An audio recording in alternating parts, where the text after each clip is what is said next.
Ladies and gentlemen, boys and girls, welcome to another episode of The Truth from the Booth. And this is episode 20 or 21. I'm not sure. It doesn't matter. We are a year in. We have very special guests in the house. They're always special guests because they bring so much information, inspiration, motivation, talent, and wonderful stories to The Truth from the Booth.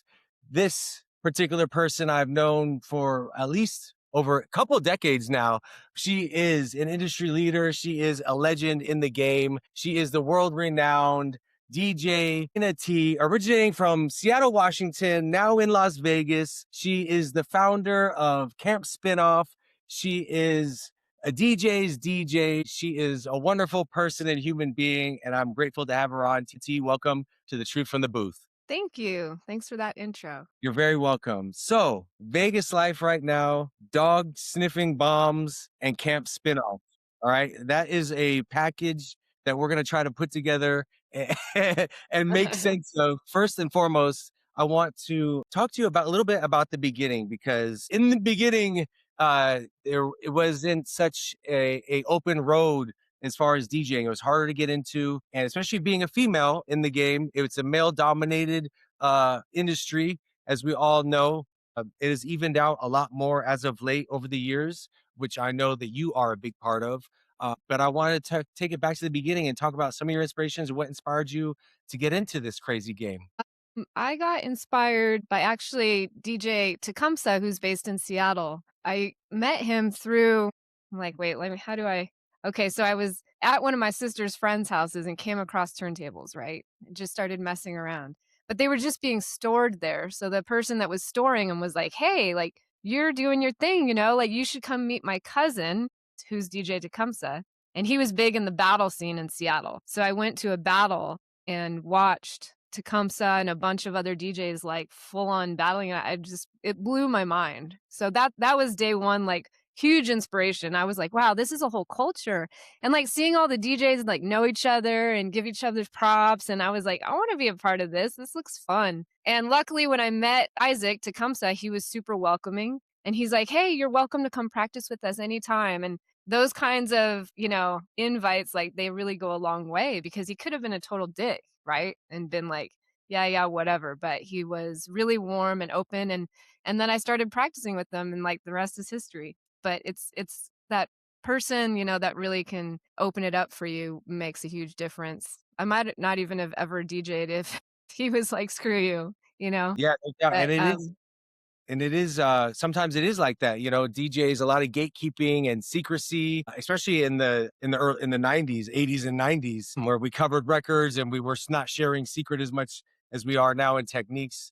I had the same type of deal with my mentor and guy let me and DJ Mike Soul. He was feeding me records and doubles so I can practice and show that's me great. scratches. And he could have been like, yo, don't touch my stuff. Because I was learning Yeah, he had his turntable at his brother's house and I was using. So it yeah. is, with that open door policy, is a great introduction. And now you're doing it for others, and especially the youth, with Camp Spinoff. But before we get to Camp Spinoff, entering the battle scene it takes tough skin to be in it, whether you're a male or female, especially in that era, being a female getting into that. I know that you not only entered the battle scene, but also, were successful and won some battles, have been named DJ of the year multiple times. Talk to me a little bit about the beginning, the transition from battles into events and nightclubs. How did that transpire? So yeah, battles, like I didn't win a DJ battle till way later. And I wasn't entering to win, honestly. I was entering battles just to get comfortable battling, like the pressure and the experience. So I never really was like, ooh, I'm gonna smoke everyone, because I was always like the worst one. I was brand new. So everyone was just super encouraging. They're like, I was like, I'm not ready. I'm not ready. I can't battle. And they're like, it doesn't matter. Just get up there and do your thing. Just get up and like scratch over a beat, but like participate and just go for it. Like, don't be afraid. So the actual winning came like way later, but I Well, as was it should, kind as of, you put in time and get better, that's what happens. yeah, but it was never really the goal, right? Like I never had goals of like winning anything really. It was just about the journey, just having fun meeting more people, like just enjoying the process, I guess. It was, let's see. So when I left for college was when I started getting into kind of club stuff. And I remember I was in my dorm room and I had my turntables set up. It was such a small room. They were like on one shelf, one above the other. And I was scratching and practicing, and someone knocked on my door. They were walking down the hallway and they're like, "Hey, you're really good at scratching, but have you ever thought about like mixing, and you could be playing frat parties and clubs?" And I was like, "Honestly, I've never thought about that ever." So his name was DJ Goldfinger. He's over at Washington State University. So he was another like open invite, like, you know what? You can come with me to the club. You can watch what I do. And so I still wasn't 21, so I couldn't even like leave the DJ booth without someone escorting me. So I'd hang out and just watch him be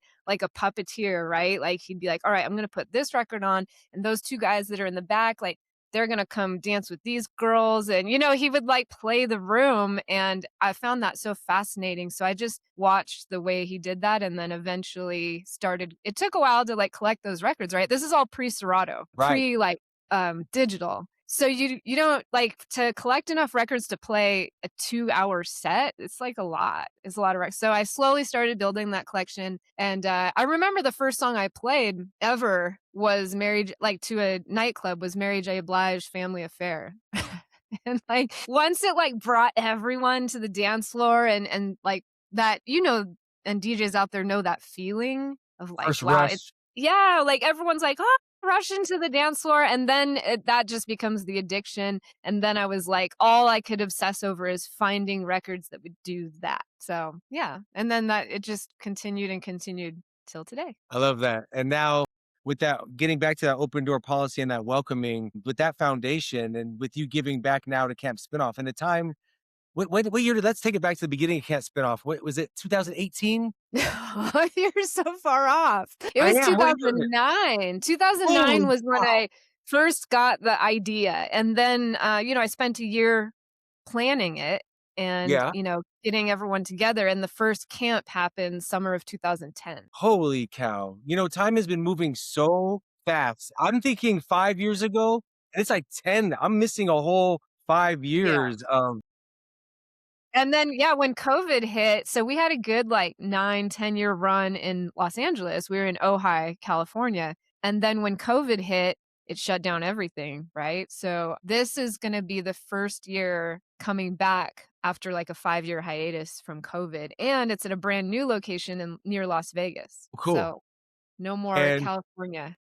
let's talk about the necessity of this first of all, okay? Because getting DJs involved in the community at a young age is so important, and not only in our culture of DJing, but also just society of social interaction, right? I've talked about this with other guests before about today's, and we talked about a little bit before off air about just the social interaction that lacks these days of people getting together and building and being vulnerable with each other and learning off each other and sharing stories. It's become a digital world where everyone's in their own bubble on their phone or on their laptop. And things like this are what's going to heal, I think, our culture a lot. And talk to me about some of the bonds that are built during this camp. Is it 5 days? Yeah, it's 4 nights. 4 nights? Yeah. Four Well, nights. it's yeah, like after COVID, I think more than ever we need face-to-face connection, right? Like in-person experiences. So the kids, like more than us, like we at least have a history of doing things prior to the internet, right? So we grew up like being able to bond and have like real friendships, like face-to-face interactions. But a lot of these kids had a really disruption in that process for them because of COVID. And then to make it worse, you've got, AI. And then with DJing being digital and people starting their careers like literally on Instagram or TikTok, they never like built that foundation. They don't have that support of like we talk about our mentors and these experiences. But when you just are in a bedroom and you're just meeting people online, you never actually have any of those experiences. So I think it's more Right. important than ever to provide that. But more so, they have mentors. So like you were talking about the different connections, people at camp, we just did a live stream fundraising event, and we brought out 5 of the campers to Vegas to do DJ sets. And they were talking about, how when they came to camp, they were like 15 or 11, and now they're in their 20s, going out on the strip. in Vegas, and it's just wild, but they keep in touch with each other. They're making music together. They're working at really incredible, like, production jobs. They're putting out tracks. They're just doing all the things, and it's really inspiring to see. The best part is seeing people still working together from the contacts they made at camp. Yeah, and that is that's a beautiful thing because I see it in the coaching too. I coach youth sports, so the kids that end up staying together on the high school teams, off the champion, off the meeting of the youth teams, it just makes the experience just so much. The journey of it so much more makes you more durable to it when you have somebody that understands where you come from and understands your challenges and some of the things that you need to get through as far as insecurity and releasing your music and somebody holding you accountable. So what are the dates for this 2026 spinoff? So it'll be July 19th through the 23rd. And what are the age brackets? It's 12 to 17. 12 to 17. Okay. Yeah. And then what And is there?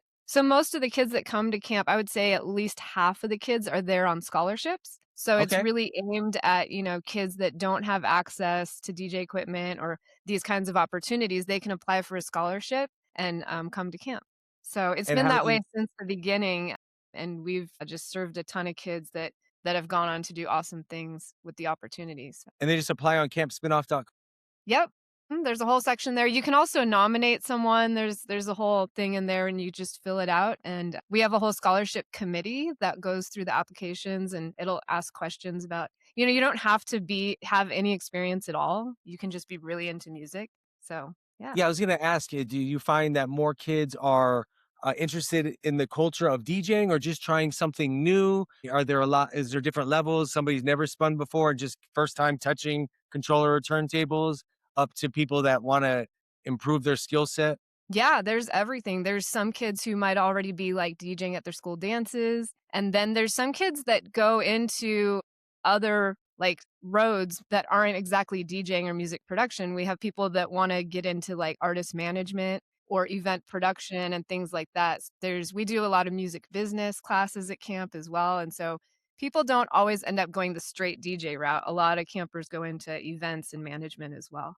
Yeah, So, well, I think yeah, it DJing. teaches, like, entrepreneurship just in Yeah, general no, as that's well that's as that's what I on was gonna stage, touch yeah. on. It gives you for me, DJing has just opened doors for other things to express myself, musically, personality-wise, talent-wise, and I think that that's a great opportunity for someone to discover through music and bonding what their talent or passion is and kind of, use that to motivate their purpose in life. And I think we, like, can all relate as DJs that being a DJ is, it's so many things in one, like business owner, marketing, like, it's everything under one umbrella, so it's kind of a lot to prepare someone to, like, get into this career. Is like, "Hey, just so you know, like, you're gonna be doing everything."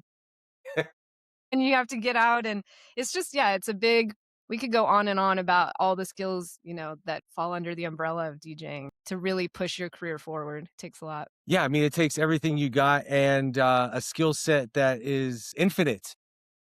Yeah. From marketing and promotion to design to social skills to managing a room to conflict resolution to Yeah. And being able to have just disappointments and actually bounce back from them, right? Because not everyone I think a lot of people like the stability of, like, clocking in and out and getting a steady paycheck, and that's so far from what any DJ career looks like, is, like, you have ups, you have downs, um, yeah, there's just not really so being able to navigate those ups and downs, not everyone's comfortable with that, so yeah, takes a little resilience. what are some of the things that you do personally as far as dealing with some of that mental, emotional, and spiritual stress to relieve some of the because being a DJ is so consuming that it's hard to turn off. I mean, it's one of those jobs that you're always on, you're always available. If you have an opportunity, if you're open, you're available. So how does Tina T reset, turn that off, and kind of get grounded mentally, physically, emotionally? Well, honestly, I didn't do a good job of it ever. It wasn't until COVID hit that I felt like it was a lot of people during COVID went on to Twitch, and they were finding I took COVID as like just a reset. I took a break like completely. I started just doing other things to just reset my mind. But and then yeah, it was I have to admit, like, I definitely burned myself out. So I'd have to frame it more so and if I could go back and do it the right way, then I would probably take more time to say yes to some of those, like, weddings and those things that happen in our lives that as a DJ, we don't wanna give up a gig. Because I think when you're in it, everything seems like such a big deal, like it's never gonna happen again. And then when you look back, you're like, there was so many more gigs for like 10 more years after that gig that I thought was the biggest deal in the whole world. And so I think I would go back and turn a few things down to experience those like life things that I thought a gig was so much more important than at the time. Yeah. I feel you. I'm the same way. As soon as I was running hard for about 20 years almost, and then the pandemic hit, and it just gave me an opportunity to sit still, do some personal reflection, some personal development, realization, and really deep dive into what makes me tick and what affects me in the outside world, which I need to delete or ignore or work on to in order to move forward out of this. Yeah. A lot, like you said, a lot of people kept the distraction going, going on Twitch, getting wasted on Twitch, to try and keep that momentum going that we had. And I just really respect the people like as if yourself who really took a time to take the break, relax, maybe make a pivot in their life and pursue other things. Which I know now that you are also with have a bomb sniffing dog, or are you training? You own like what is going on with this? I still can't even make sense of it myself. Somehow it all works together. I've definitely take time to, like, compare the 2 and how they relate, but, yeah, long story short, I adopted a puppy that's a Belgian Malinois, Okay. and he's, a working line. He's the breed they use in police, military, and I don't know, when I met him, I was just like, "Whatever this dog needs, like, I'll step it up, I'll do it. I can do whatever, like, this is the best dog, he's so cute." And it turned into a whole career shift for me. I decided to train him how to detect bed bugs because I have a few Airbnbs around Vegas, and I was like, "Oh, I can make him part of my business." Well, that turned into me going to school to learn how to do that kind of training instead of hiring a trainer. Trained him, was so proud of what I did. Then the school that I went to ended up hiring me full time to work a bomb dog, and they gave me a company dog. And I Oh, couldn't wow. say no because I got like it was kind of like DJing, right? Like you take something that was a hobby. I was just something I was doing for fun with my dog, and then it became a career. So it's kind of cool that I can turn all my hobbies into careers. But now I have a That's lot the going on. dream. That's the dream. Yeah. Yeah, I know. Someone asked me like, "Well, what do you do, like, for fun?" And I was like, when all your when your work is, like, what you're passionate about, I'm like, "That I guess, what do I do for fun? I work." Yeah, That's the blessed life. That's a beautiful life, living the dream, I think, most people don't understand that because they didn't burn the boats to pursue it, Mhm. what were you studying at Washington State? Was it Washington State? Were you a Cougar? Yeah, yeah, cougar for life. I studied marketing, but, it was Okay. such a different time, so the year I graduated college was when Facebook just came out, and you actually needed a Facebook email to sign or a college email address to sign up for it, right? So my whole marketing, like, in college was not realistic to the kind of marketing we're doing today. We didn't have any social media. Yeah, yeah, But it did teach me, like, the mindset, and I definitely feel like I used my degree, and I actually took my degree and specifically put it towards kinda music marketing. I took a music marketing class in college that, like, changed my life. So, yeah. yeah. Well, I think it was worked out. I mean, marketing, that's what we're doing all day, marketing yourself as a professional, as a service, as a brand. Mhm. So, I think it worked out perfectly. Yeah, when I took that music marketing class, the switch in my head went from, "I wanna be a DJ," to or, like, I can market products or market businesses, and then I'm like, "Wait a minute, I market myself as a DJ." Like, it sounds so normal now, but at the time when I was trying to figure life out, I had never thought about actually marketing myself as the product. So that Yeah, class really made the shift in my mind, and it was like, "Oh, I need to put together a press kit and all these," and our project, like, end of semester final was to have a full, like, EPK press kit put together. It was a great perfect. class. Yeah. Yeah. That's dope. Um, and so through DJing, sniffing, what does that typical day look like? Are you DJing at night? Are you still in the nightclubs or just doing more brand activation events? Or are you still So making the rounds? after COVID, I decided like, I started living a normal life, you know, I was going to bed early, I was grocery shopping, waking up, gardening, like, doing all these, like, normal life things, and it was it was the first time doing like, I was just in the club and drinking and traveling for over 10 years before that, so I decided, like, I don't wanna be in the club anymore, you know, I'm enjoying, like, being healthy and getting sleep and stuff, so I stopped. I'll still do nightclubs here and there, but I do mostly corporate events now, Yeah. which are great because they pay well, you're in bed, you know, early, and it's not quite as chaotic. It's a lot of high pressure, though. So there's that trade-off because the club is like, "Yeah, woo," like, playing cuss words, whatever you want. Corporate events is very a lot of meetings, a lot like, it's so much pressure, but it's so worth it. Now, did you come up through different management teams? Have you always been self-managed? How did I've that? had probably, like, 5 different managers. Candace Clark is in LA. I think you Yeah, know Candace. Everyone knows of Candace. She course. was my manager for a long time. There was another girl, Tao, who was DJ AM's agency. He started Deckstar. Next star, yep. And then now Justin Zotz is with it's Yay 3-Day Weekend is the current management. So Okay. yeah, everything like all the management was good terms on I never had any blowout issues, but definitely like management's one of those things that like you could do it or do without. I see a lot of DJs do really well without it, but I'm like I love to hide behind my manager. I love to show up and just be like, anything that has to do with money, be like, "Oh, sorry," like, I just show up and, like, be the life of the party, and I don't deal with anything that has to do with money as far as talking to people. Yeah, I like that as well. I've always been self-managed for the most part, but that is a good barrier to have because sometimes the relationships it gets a blurry line on am I doing you a favor? Are you doing me a favor? Or there's a misunderstanding now the relationship is burned. And I think just to have a more fluid business type relationship to where we don't ever discuss money is the best. I love it. Yeah, And because I hate no, negotiating with people, and people I feel like will take advantage of me because we're the like, we wanna go DJ, right? yeah, we So, at the end of the day, I put like, who is the thirstiest, actors or DJs? I think anybody in entertainment because we love it. We love performing so much that we just wanna do it. So sometimes we comedians. will yeah, we yeah, exactly. We'll take that open mic over the just to perform instead of, uh, getting what our worth is, or asking for our value.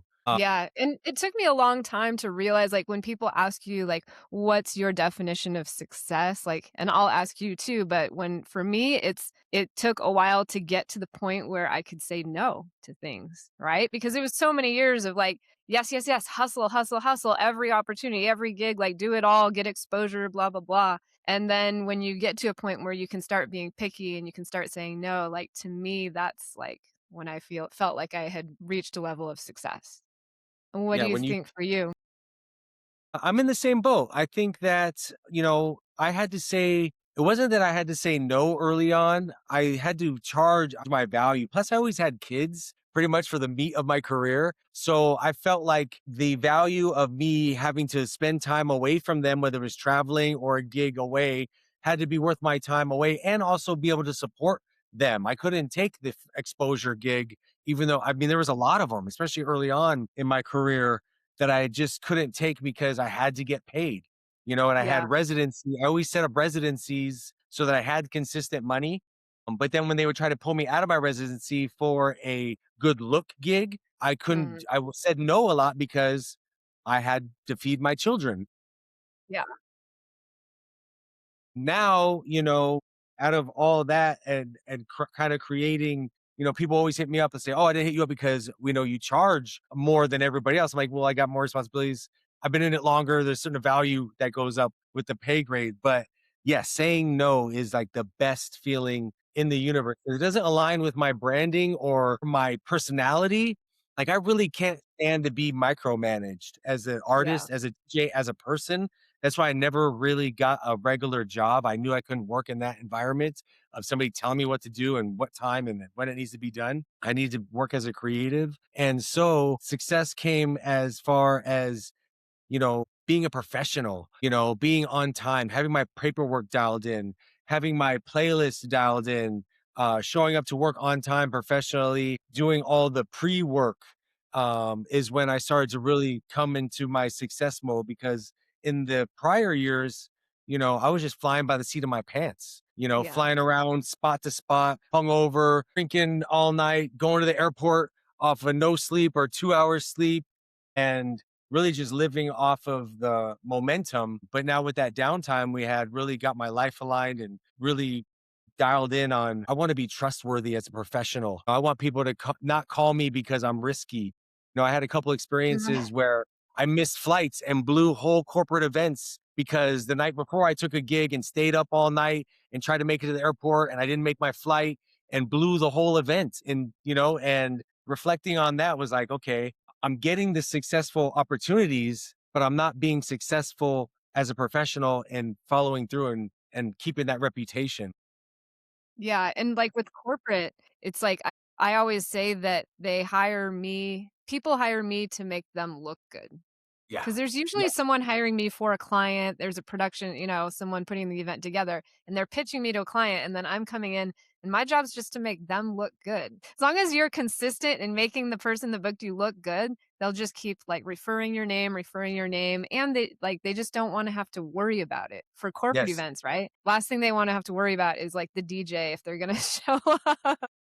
And I So, trust you. And I trust you with my production with all this money and these people. And when I became the person that you can trust, that's when I consider myself success. But it took that failure to really, I mean, that one in particular really hurt me because it was for a friend who referred me for a big company thing. And he was like, don't miss the flight, don't miss the flight, and called it before, and because he knew of my history of being, unreliable or unprofessional. And lo and behold, that one experience really flipped my switch and to be like, I'm never going to be that asshole again. And I use that to inspire myself to be successful, professional, on point, and trustworthy now. So I'm sure a lot of people have gone through that part, but to really reflect on it and to flip the 180 is where you make the most of that opportunity that happened for you. yeah. Have you ever had any failure situations that were like, "That's never happening again"? Let's see. I mean, I definitely there was one just dumb stuff, 11 was on 11, so I show up I'm sleeping, and I get a call like, "It's 10, 55, where are you?" And it's a trade show in Vegas, and I was like, "It's at 11." Like, the trade show it's 11 AM, and I'm like, "Who the hell is DJing at 11 AM?" Right? Like, at this point, all I was doing was nightclub, so Right. 11 PM is exactly on par with what I would ever do, and no one I didn't had no idea why would I think I'd be there at 11 AM? So, it's the worst. I have, like, really bad I hate being late, even just to, like, anything, a phone so I never had too hard of a time with it, but there's some things that are out of your control, like Yeah. missing flights. Yeah. All that is yeah. I had some bridges burned where I had to take like, one specifically was with a club in Sacramento. It was like I had an opportunity for a residency of all summer at a pool in Vegas, right? The whole summer, like, every week, but in order to do it, I could not miss the opening day. So I had to cancel a club gig in Sacramento. That, like and I tried to just be, like, honest about it, but it completely burned the bridge with the club. They were not understand like, they were like, "We're never, ever booking you again." Like, I hope it was worth it because 'cause we're never talking to you again. And to this day, I'm like, "Ugh." And then, the worst part is, like, the pole gig didn't even really pan out. Like, I think I did it, like, 3 times, and it was kind of like a hot mess, so it happens. The best one okay, well, my one regret maybe there's more, but the one regret that really stands out in my whole career is in college, it was such a small town that, like, if you played at one club in that small town, you couldn't play at more than one because all the bar club owners, like, didn't get along, and they didn't want you playing at multiple spots. So I had this idea. I was like, I can dress up like a guy to go DJ this other spot because I had multiple places that would book me. I'm like, yeah, it'd be great. I just put like a beanie on and like be this other like pseudo person at one club and DJ at another. Tony T. I, Tony T. yeah, right. And I had a whole plan. I'm like, I'll have someone in the booth with me. So if anyone comes to talk, because if I talk, A barrier. like this person will talk for me. And I had it all like planned out.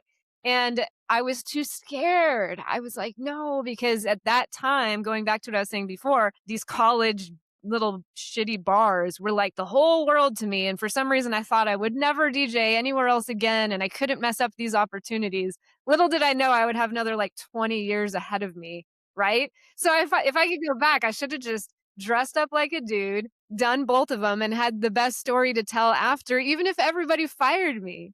Right, because But yeah, he would have gone out like a legend. exactly.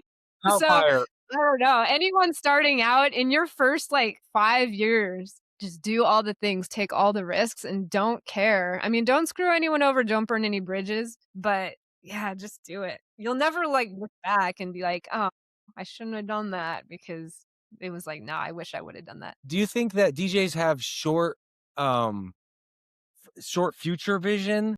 Like, why is everything so immediate for us? Is it because it is a new frontier?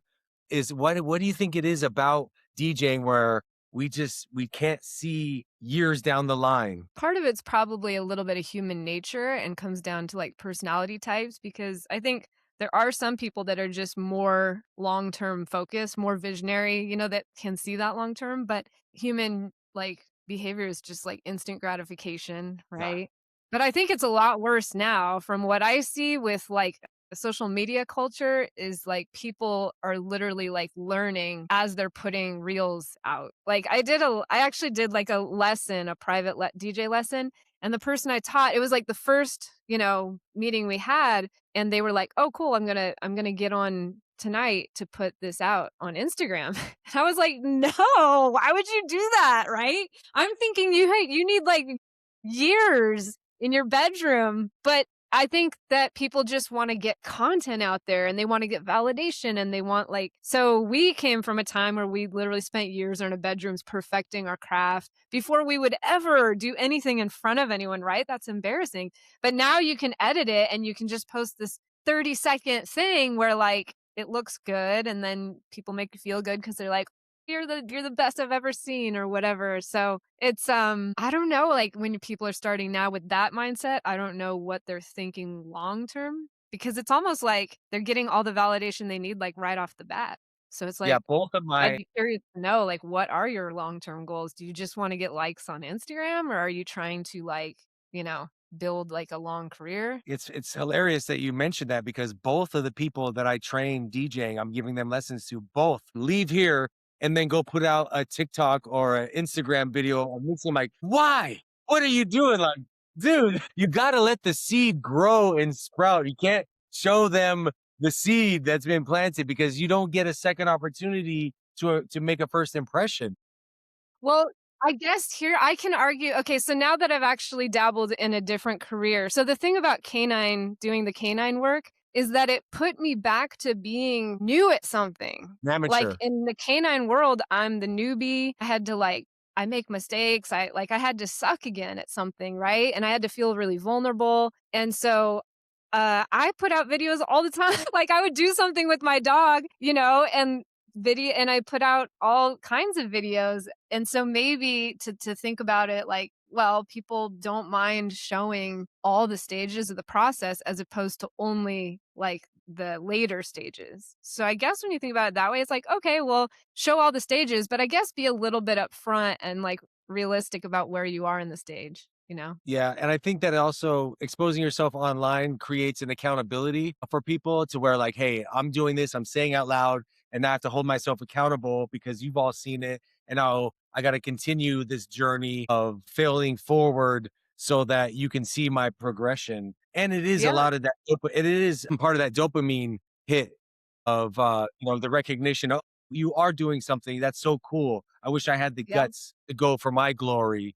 And it does give you that kind of push and, support because you get in your head, oh, I suck. But if someone gives me a compliment or opens a door for me to make me feel comfortable in being whack or sucking, then I can continue this. Kind of like your dog thing. They're training you.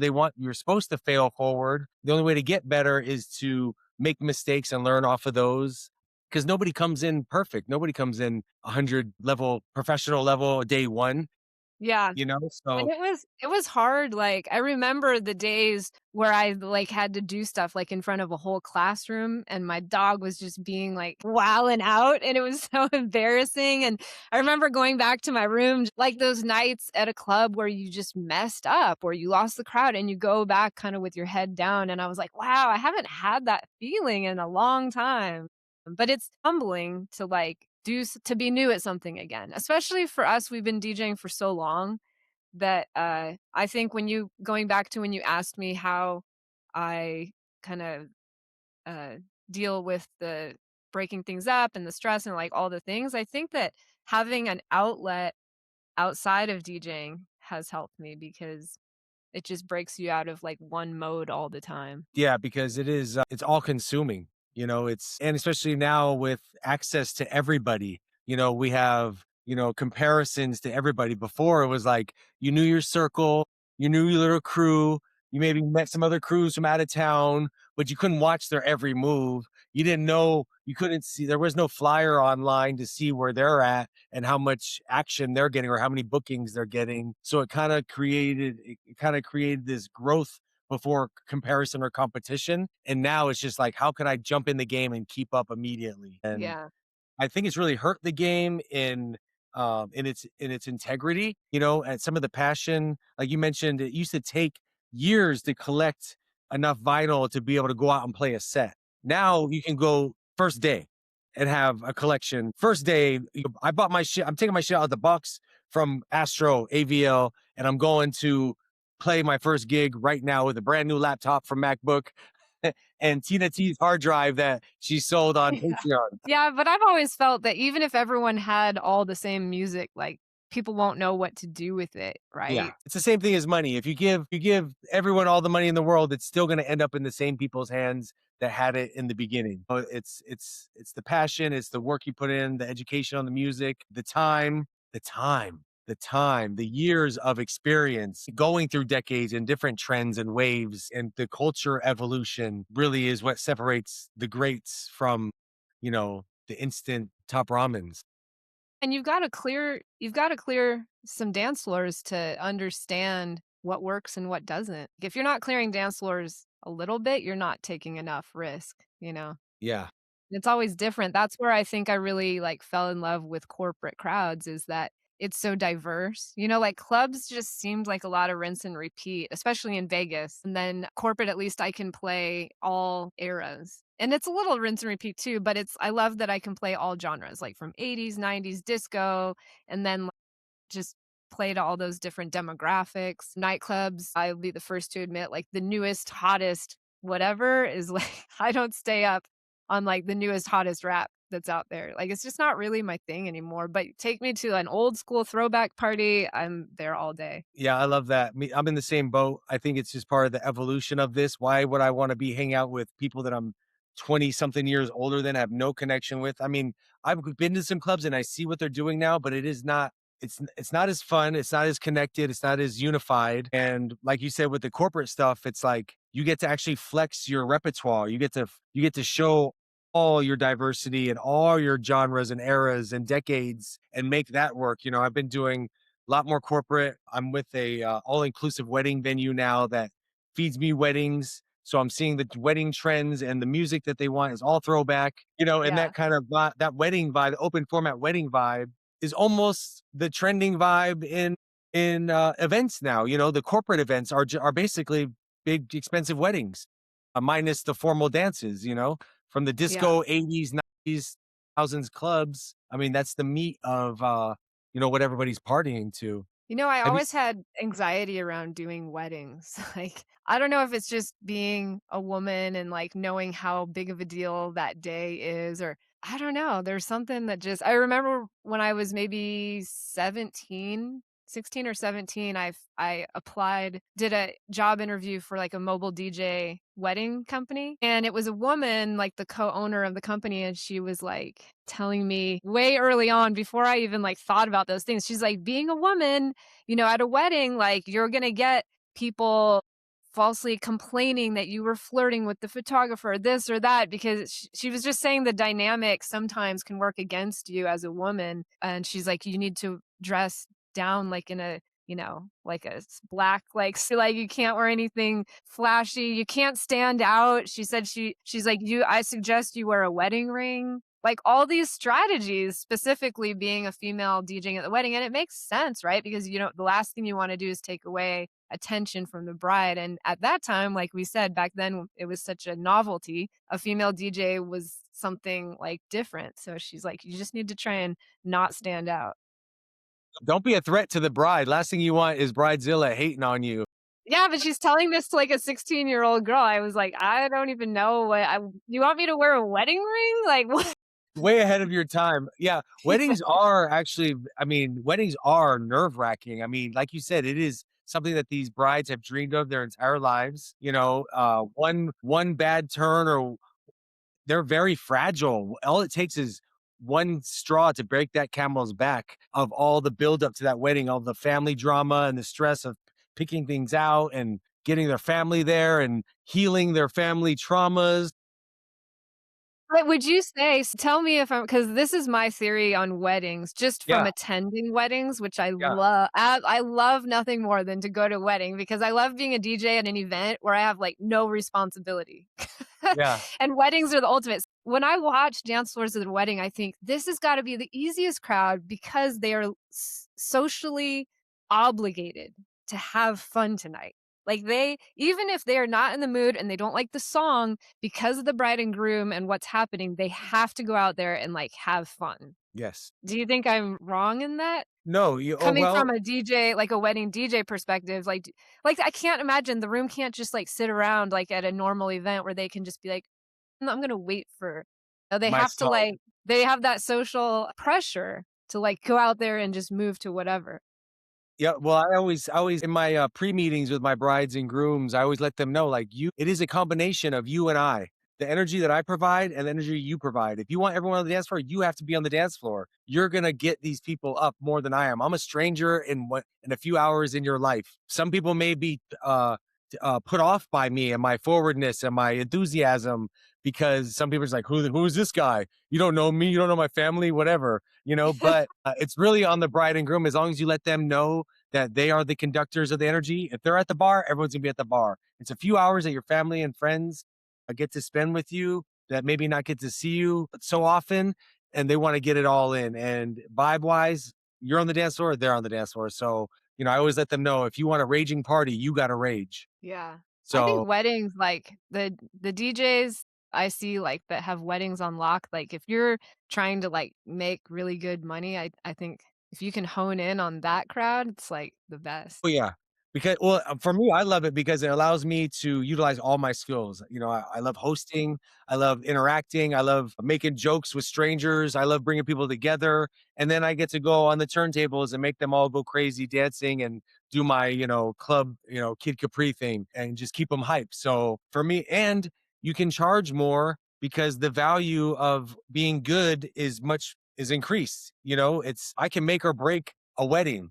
There's no running for me. Then if at a club, you can book a next DJ next week. You know what I mean? There is no next week for this wedding. There is no run it back. It's right now, right here, and this very moment is all that exists. So that pressure is, what we charge for. Also, like when Yeah. you have to do the ceremony and all those little things, that's where the real pressure is. I have messed up one time early in my wedding career. Not even career. My mom made me do this wedding and I played for the walk down of the bride walking down. I accidentally played the recessional song instead of her walk down song. Yeah. Whatever. She got embarrassed, but I fixed it.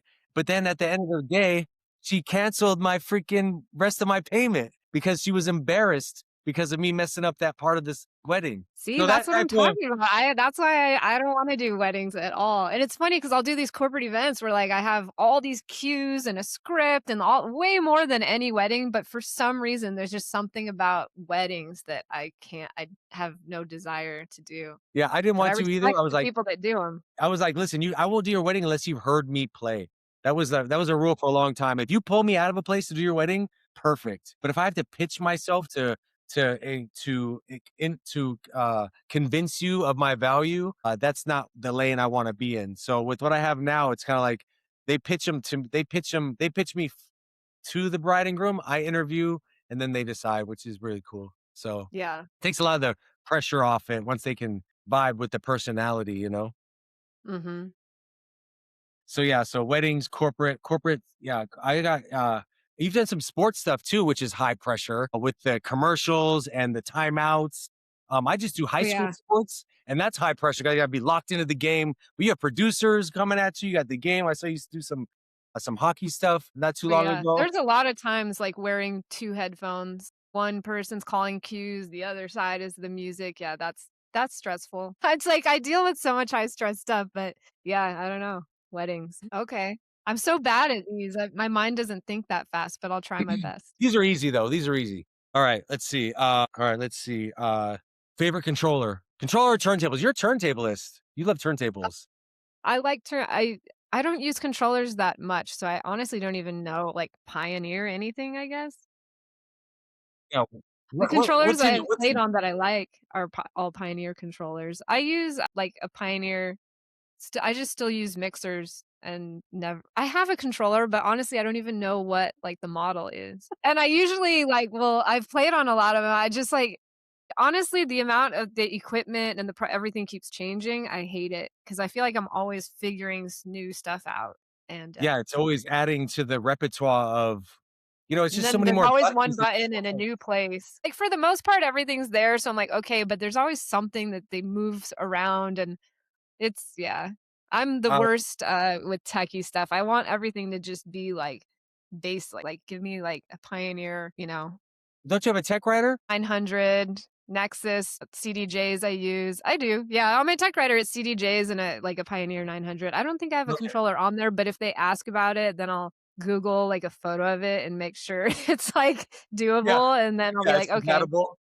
Alright, Yeah. And then I have to download drivers and, like, all the right? things, so yeah, I know it gets out of hand.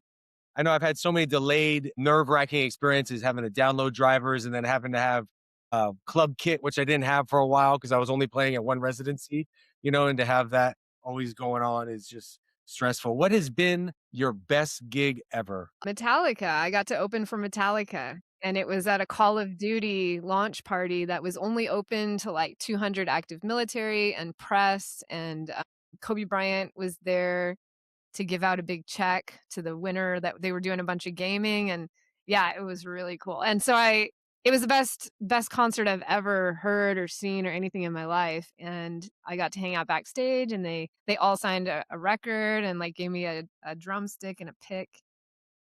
Damn, you hit the jackpot. Yeah, it was great. What was on your set list that night for a Metallica concert, pre-Metallic you're opening up for Metallica? I know what I'd be playing. I know I'm just let the listeners know what you were playing. I did kinda, like, just rock stuff, but nothing too like, some, like, old Pantera and I think maybe, but, like, mixed in, like, Offspring and then mixed in with some I can't remember exactly, but that was, like, the vibe I was going with was, like, use rock, Yeah, yeah. kinda. Channeling your inner, Z Trip and C minus. Yeah, I mean, I grew up in Seattle during the Oh, yes, you're grunge era. home of the grunge, yeah. So, like, it was just I never got any specifics. A lot of times when I open for artists, there'll be, like, very specific parameters, but I never got anything. And then before they came on, they had about 15 minutes of, like, really ambient, like, just trippy sounds to just reset the whole room. So people were just standing around to this ambient music for, like, a good 15. But then what was super cool is so they probably didn't give a shit about what I played, right? Because they knew they were gonna have their own reset.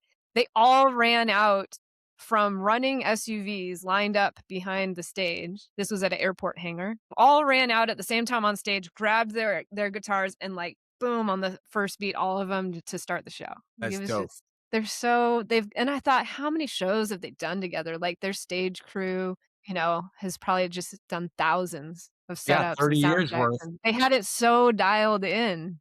Yeah, it was amazing. It was inspiring. I don't think they get along, like, I heard, they all had to have separate dressing rooms, like, they don't hang out, and then when they were finished with the show, they all left and literally got on individual private jets and, like, took off on the runway. Damn, it's just a business at this point. Yeah, yeah. Well, I heard they're announcing a residency at the Sphere in Las Vegas, so I was like, "Oh my Damn. god, I have to get tickets." I think tickets are, like, starting at $2,500. And I'm like, Ooh. doesn't that go against, like, their whole thing that they were about, right? With, like, Ticketmaster and Napster and, like, fighting for, like, people to, like, make their shows accessible. I'm like, "Then how can you" but I guess at the Sphere, you have to charge that much, otherwise, Yeah, the like production, goes up by that much, and the staying home and not traveling with that residency, takes a lot of the pressures off of traveling, so you would think it'd be a cheaper price, but they're probably pocketing or the either or. The production probably costs so much, they make less, but have to travel less and have a consistent gig every week, kinda like us, we'll take a lower rate sometimes to be someplace every week than just every quarter, So and a it legendary just rock group seems like like that sorry, what was that? I was just gonna say a legendary rock group like that, one of the greatest of all time, like, how do you I know, it's just sad because who like, not like, who yeah, a lot of people can afford that, but also, like, a lot of people can't afford that, so it just makes their show completely inaccessible, but they do have a fan club, and I know that their fan club, like, they give them tickets, like, a couple hundred. I don't know if they'll do that for the Sphere, but I don't know, I'm just thinking like, wow. Even I'm like, "Damn, I love them." I love them, like, couple grand. Yeah, probably, we'll see, it's probably just gonna sell out, like, it probably already listen, is sold out. listen, Tina, listen, make a fucking couple phone calls.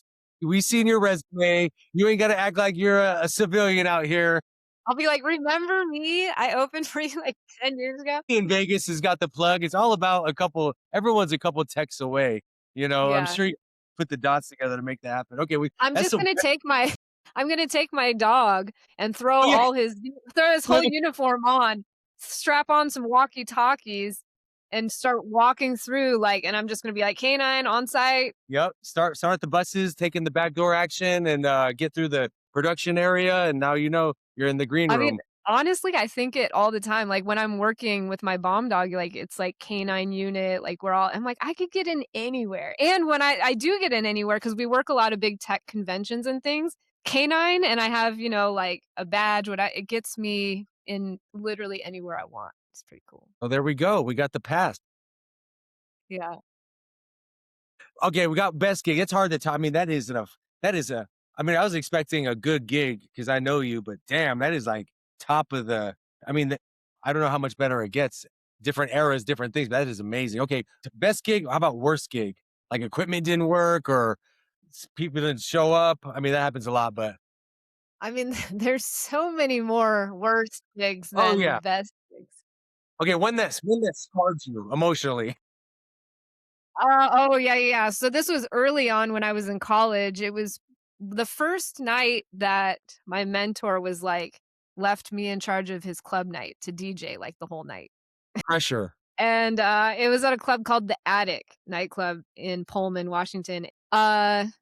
I don't know, like, it wasn't really my fault, like, the power in the on the DJ equipment went out, right? But it was right, like, when the dance floor was going, so everybody cleared the dance floor and was pissed off, and it took, like, a good 15 minutes, got it going again, then the power went out again, and, like, people were just pissed at me, like, cussing me out, right? And when it's early on, you don't know how to handle all that, and I literally went back to my dorm room and, like, cried, like, I cried myself to sleep.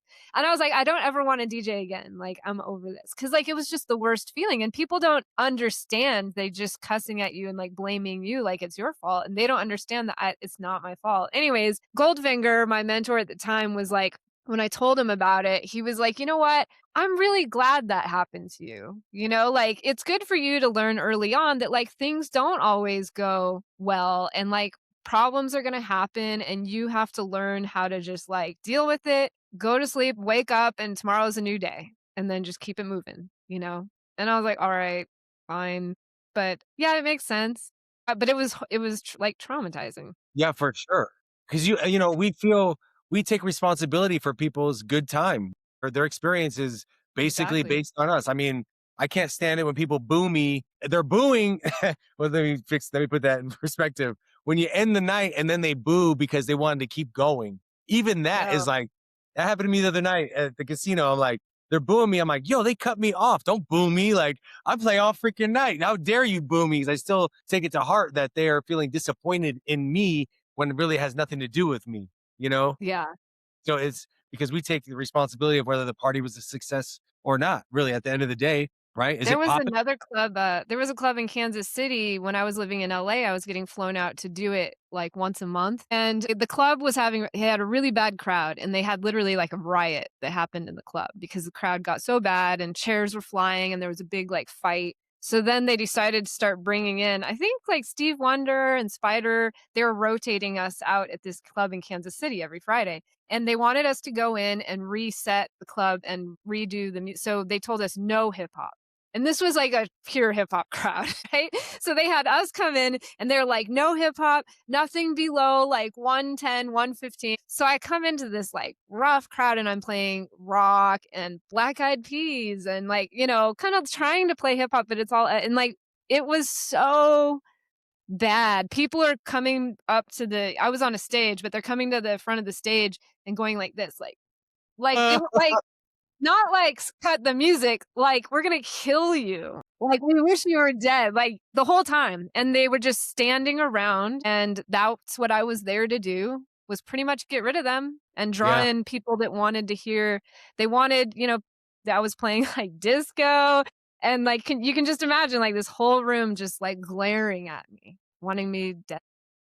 Yeah, I've been there when they micromanage when they wanna change direction and you're the catalyst for it. There's, like, no hip hop, but everyone wants hip hop. That's the reason why I got out of like a lot of the bottle service industry micromanage stuff because, like I said, once they start coming down on you and like controlling your creativity or limiting your playlist, it really is a wrench in the engine of how we work with flow and frequency and vibration. We kind of go with the flow and build up the energy. And when they cut off our legs like that, it's like very hindering, you know? Yeah. Well, that pool party I was telling you about that didn't work out, the reason why it didn't work out is because literally, like, within the same set, a bottle service person would come up to me and be like, or a manager, and they'd be like, "Hey, some whatever athlete just showed up, some football player. Don't play anything above like 70 BPMs. Just like go hardcore, like hip hop for the next hour." Okay, it's a right? So, like, whatever. And then literally 30 minutes later, another manager comes up and is like, "Hey, we need to pick up the energy, like some EDM. Like, we want to see splashing in the pool."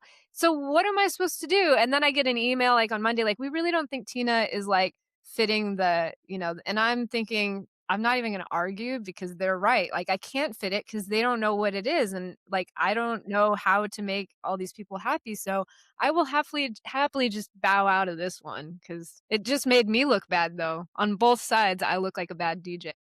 Right, and that's the thing, when they're over controlling, it kinda takes the value out of you because now you are basically just their playlist of what they wanna manipulate, and it makes you look bad, sound bad, and give people a bad experience. Because our job is to build up a room up and down like a roller coaster, not just flat level one thing. So, yeah, it's the private event space is where it's at. I was talking to, Vic One the other day about just how the club game has been, like, just changed to where it's not conducive to a DJ's DJ. It's a playlist driven event now. I went to one of the hottest Hollywood clubs a couple months back, and there's basically no DJing going on. It's just songs that fade into or affect out into another song off of a limited flash drive that the cool kids are using. Are you using flash drives or Serato still? Still Serato with a laptop. I haven't gotten into record I'm like, yeah, I don't adapt with the equipment. I will Me when I neither. have to, but Same. yeah, I need to because I like to jump around so much. Yeah. So the flash drive and thing just doesn't work for me because I take a lot of left turns. Are you syncing or not syncing? I've never been one to sync. I don't even really know how. There was a time where I'm like, "Let me try this just for fun," when I was practicing, and I couldn't even get it to work right. Or it'll double up on I don't song even speed. Right? It just doesn't even seem to work, so I don't know. Yeah. Well, some people utilize it all too well, but yeah, that's a that's a forever topic that people keep going back and forth on. But I am seeing a lot more DJs that I deal with that I know and respect using it, and they're like, "Oh, I earned it." I'm like, "Earned it? Come on, man! Like, what? You're taking the thrill out of it. There's no risk of messing up. What is the? Where do you get that anxiety, like that kind of like that drive The rough. to perform, like I Yeah. need that in order to be at my best, I feel. It's like playing a video game on rookie level. Yes, I'm scoring a million points or beating everybody, but there's no challenge, Yeah. You you wanna know? walk away like, "Oh, I just pulled that off." Right. Like, oh, I can't believe I did that instead of like, yeah, it's nothing, you know? I will tell you a funny prank so at camp, we do a lot of pranks, and one year, Seraphin got me pretty good because we had Lil Jon come to camp as a guest speaker. Him and Hoppa were at the front talking, and they started talking about the sink, and Lil Jon I'm in the back, and Lil Jon's like, "Everyone knows that the sink is where it's at. Sinking is, like, the best thing to do. We should all do it." There was a camera on my face because everybody knew how I felt watching me just, like, looking around like, "What are they talking about?" And then I go into my cabin, and in my bunk bed, there's literally like a double like kitchen sink on my bed. And then that's when I realized that they were just messing with me the whole time. But yeah, It's hilarious. Seraphin's pretty good with his pranks. Yeah, he's a little trickster. We'll have him on here soon. We just had Hoppa. Man, shout out to Lil Jon and rest in peace to young Slade, man. That really hurt my heart. Such a beautiful soul that kid was. Oh yeah, came to camp when he was really young. He was a camper and then he was a camp counselor and a volunteer. He was at camp the last camp we had before COVID hit. So he was great for the kids. Such a great guy. Yeah, that was Yeah. shocking to hear. I know it really hurts, especially, I have a son that's just a little younger than him myself, and just to imagine the pain and, just the hurt to, to have that and then be a public figure. And his son had made an impact on so many people. Everyone had the same thing to say about him, about how great and humble of a kid and how much he loved the art of DJing and music in general. So yeah, I know you knew him well, so I just wanted to show my respect for young Slade on that. What about Camp Spinoff this year? What are the dates? So it's July 19th through the 23rd. It's in Alamo, Nevada. So it's about an hour and a half drive from Las Vegas. Okay.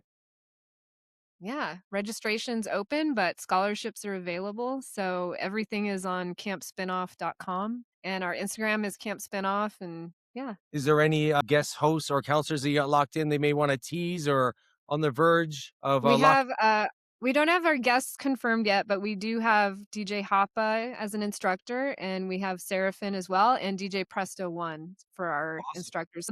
At camp they go through 3 different classes they rotate through. So they learn music production class and then DJing kind of 101 basics and scratching and then they have like a mixing class where they put together sets with different genres they can perform later at camp. Very cool. Well, Yeah. man, I'm very much looking forward to supporting that. Let me know if there's anything you need. Obviously, we're promoting it. I'm sharing all the Camp Spinoff ads, the links for kids to sign up. I coach youth sports as well, so I'm sharing it with the kids I train. I just think more kids need to learn the right way from the best, and in a social environment that holds you accountable and gives you mentorship and information that's important, and not just the glorious side of it, but also the flip side of it. Some of the things you sacrifice. We talked about missing important events and weddings and birthdays and funerals and things that we think we'll get another opportunity at, but it is a sacrifice to be successful. You got to kind of burn the boats if you want a career in this like you've had, which is definitely inspiring. And I'm grateful for you for creating this for the kids, man, because the kids they need it. I Part of our networking thing, I remember as a younger DJ, fire poo, just to be Yeah. fun, a fire poo of getting together with a few. It Shout started out to with a Cheap Shot. huge shot all day, baby. Love you. There isn't anything like that. I think the game has become oversaturated to even have anything like that because there isn't a place big enough to hold all the DJs. But I think what you're doing is kind of creating that same kind of childlike enthusiasm that we all had early on with this art form and industry. So And, Just in Vegas, with it being the first year in Vegas, the first thing I wanted to do was get the local Vegas DJs involved, right? Because in LA, it's like all the LAD like, everyone was supportive, we had a really nice network, but Vegas is like, okay. So we put together a mastermind event, and I invited every DJ I knew in Vegas. We had about 50 DJs show up, and we split into groups and talked about the industry, like, what is the state of DJing in Vegas right now? And, like, how can we do things better? How can and it was great because, like you said, those things don't happen. People it'd been so many years before everyone had been in a room together. yeah, So we raised a lot of money for scholarships that night, and we had a lot of great discussions about things to prioritize in the curriculum, right? Like, how much are we focusing on vinyl and turntables at DJ? Because the first year of Camp Spinoff, we had turntables and vinyl with Scratch DJ Academy. Things have changed, right? Like, how many of these kids are actually going to go pursue DJ, right? So of course we want to incorporate. So we had those kinds of discussions. Like, we want to incorporate, we want to expose them. Let's bring in some DJs to do all vinyl sets. Let's let them, touch vinyl and do that. But yeah, those kinds of conversations about how much the industry has changed. We talked about how important it is to focus on mental health and physical well-being for these kids in the beginning of their career. yeah. So yeah, it was great, and I look forward to doing more events like that with the DJ community in Vegas so that, like, camp can be doing stuff for youth, but also, like, the DJ community as a whole, being that glue to kinda, like, keep everyone engaged in the community. Yeah, and we all have that, inner 9 to 15-year-old inside of us that is still seeing through these eyes. We have just gotten older, I think about, the things that made me love DJing at, you know, 15, 16, 17-year-old years old is the same eyes I'm seeing through now. I still love it just the same, but to have a community to grow with will accelerate the process, improve the game, and the industry at the same time. Especially like DJs getting together, like that's the best thing ever because we can all kind of hammer out where we want this to go. Even though we can't unionize, we can still mastermind in a direction and kind of have go as an industry move forward in a direction instead of pulling each other in different individual spots and this person hating this and that person vouching for that, and it's really just not a lot of unity these days, and I think we need more of that. Yeah. Yep. It was Hold each great. other. We had a great time that night. I'd like to do something like it in LA actually. Just 'cause Yeah, like let me like the know. Fire Food Days, right? Those events were so great. And you're living in LA, so maybe it is happening. Like, is there anything like that going on these I days? think the only things that are happening, well, I'm actually in Temecula now, which is about an hour and a half from Hollywood. That's right. I love Temecula. Yeah, Yeah. it's clean, it's quiet, it's calm. There is no nightlife here. It's all wineries and weddings, which I have no problem with. I did at first because I wanted to really stay in that life because that's all I knew. But now I'm seeing, the light and enjoying the other aspect of it, community events and things like that. Yeah, the DJ community definitely needs that because there's so many things to argue about. But what are we coming together on? What can we make a decision on holding standards on? Not necessarily pricing, but like, just the way we're moving and creating relationships within the community with different venues and creating more opportunities for everyone. Right out here, it's kind of like crabs in a barrel. There isn't a lot of opportunity, so everyone's kind of separated as far as not collaborating on gigs because there is so few gigs. You Mhm. know, Few and gigs LA and is a lot of DJs. right, right. Yeah. So, and they're trying to network DJs here, but it's hard to, a lot of the kids don't know the history of DJing. So they just assume they don't do their homework. So they don't know what value other DJs have that came before them. They just think, oh, this guy's old. Instead of like, well, instead of this guy's done all the things I dream I can do. And what can I Yeah. learn from them?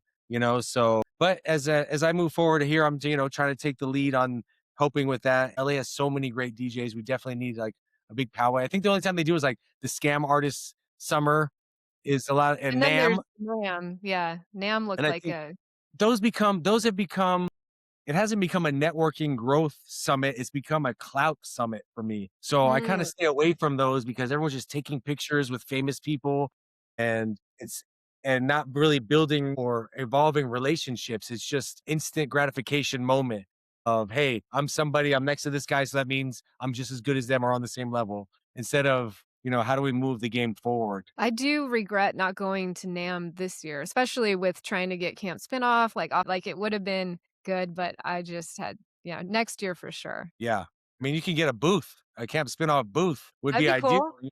Yeah. and have people come and sign up for counseling for, just a contact list of people who are Mhm. interested. Yeah. That's the challenge, like, I'll say running a nonprofit is the most difficult thing I've ever done in my whole life. Harder than DJ, harder than anything, like, it's really just I think and the most difficult part is keeping people engaged, because a lot of people do wanna get involved, and I try my best, but getting people that donate, keeping them engaged after they donate year after year, and it's just yeah, running a board of directors and all of it is it's a lot, but, yeah, I'm up for the challenge always and working on it's helping me perfect a lot of the leadership skills that could use work, so it's good. Yeah, and this is something that is a legacy project that can last forever, generations down the line, so I'm, massively proud of you and inspired by you by putting this together.